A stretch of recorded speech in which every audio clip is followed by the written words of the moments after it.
इरादा होगी अल्लाह पाक आगे वजूद कर रहे हैं بعض ورکوم د ماشومانو په ختمونو باندې د ماشومانو والدینو ته او ماشومانو ته زما د طرفه مبارکباد د دې وروسته علما ناست مشران ناست خبرې باغل دی زه د دوی یو جان مننه کوم چې دوی په دې خپلې برکت مجلس کې موږ هم دعوت راکړو او ځانګړې باندې خبره وکړه د دوی سره د تعاون ان شاء الله زه د خپل طرفه د بازار د فیډریشن د ملګرو د طرفه بیا د خپل مشال میډر ارګنایزیشن د طرفه په ان شاء الله زه د قلم د ملګرو سره د اساتذه سره د भरपूर تعاون یقیني ورکوم او کله دوی چې دا کوم خبره وکړه الله دې ډېر زر وکړي چې دوی ته ځمکه میلاو شي ان شاء الله باندې به سره زمادي تعاون بدلي تعاون څومره قرباني چې دا ان شاء الله زبر سره داږي او د نمبر په شی باندې منډه کوم تر څو کوم چې د دوی بلډینګ د دوی ارمان الله پاک دې ورکړي چې دا پوره شي زه ان شاء الله د دې ځای د دوی سره اعلان کوم چې زما هر څومره تعاون قرباني زما د خدمت ضرورت دوی ته راځي زما د ملګرو زما سره د سادات تنظیم ملګري هم داسې شرعي صاحب د هغه سره راغلي ملګري زه د ټول سماجي کار کوي دا اداره چې کومه سکولونه ادارې په تدبیر زیات دي چونکې ما وکړو زه درځم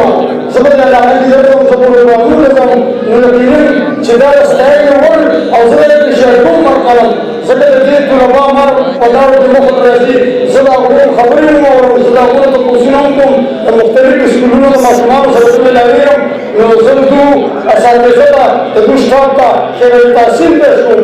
دوی د تعلیم سره سره دیني تعلیم هم ورکوي دنیایي تعلیم هم ورکوي خو د هغې سره دوی یو بل تعلیم ورکوي چې د هغې اهم ضرورت دی په معاشره کې اخلاق تربیت د چا چې اخلاق او تربیت وي د ده به ټول کارونه شي کوي په چا کې چې دا اهلیت نه وي د ده به یو کار شي نه وي زه ستاسو ډېر ټایم نه اخلم خو د دوی موږ له دعوت راکولو یو شی مننه او د خپل طرفه سره دوی سره انشاءالله د هر قسمه تعاون وعده کوم او د دوی مذاکر صاحب او دوی به بیا راشي انشاءالله زه به خپل طرفه دوی سره دغه دوی سره تعاون وکړم او ډېره مهرباني والسلام. دا مدارس د دې دپاره قایم کړي دي چې د ماسپښین نه وروسته مدرسې چې کوم کسان سرکاري ملازمین کالج کې سبق وایي یونیورسټۍ کې سبق وایي اکیډمیانو کې سبق وایي نو موږ وایو چې د هغې اخلاقي تربیت وشي دیني تربیت وشي حدیثو نه خبر شي د دین نه خبر شي که چېرته دا د ماسپښین دا مدارس نه وي او خلک داسې په خپلو شعبو کې ګرځي په هره شعبه کې د دین نه به خبر نه شي نو موږ وایو چې هره شعبه د دین نه خبر شي اسپتال والا د دین د احکامو نه خبر شي عدلیه د دین د احکامو نه خبر شي وکیلان د دین د احکامو نه خبر شي تجارت پیشه خلک د دین د احکامو نه خبر شي نو په دې طریقه به یو اسلامي او دیني انقلاب راشي کورونه به هم شي معاشره به ښه شي هر څه به برابر شي ظالم به د ظلم نه خلاص شي او کمزورو ته به د هغو حقوق میلاو شي دا به هله کېږي چې مدرسې او دا دارالعلومونه دا په ښه طریقه باندې وچلېږي د ماسپښین نه مخکې هم دي او د ماسپښین نه وروسته هم دي دا صرف او صرف د دیني تربیت دپاره د معاشرې او د انسانیت د خدمت دپاره علاقې خیر او خوشحالي سهار د ماسپښینه پورې تجوید د حفظ او د ناظرې او د درس نظامي دا دي او ماسپښینه پورې او سکول او د ماسپښین نه وروستو هغه دغه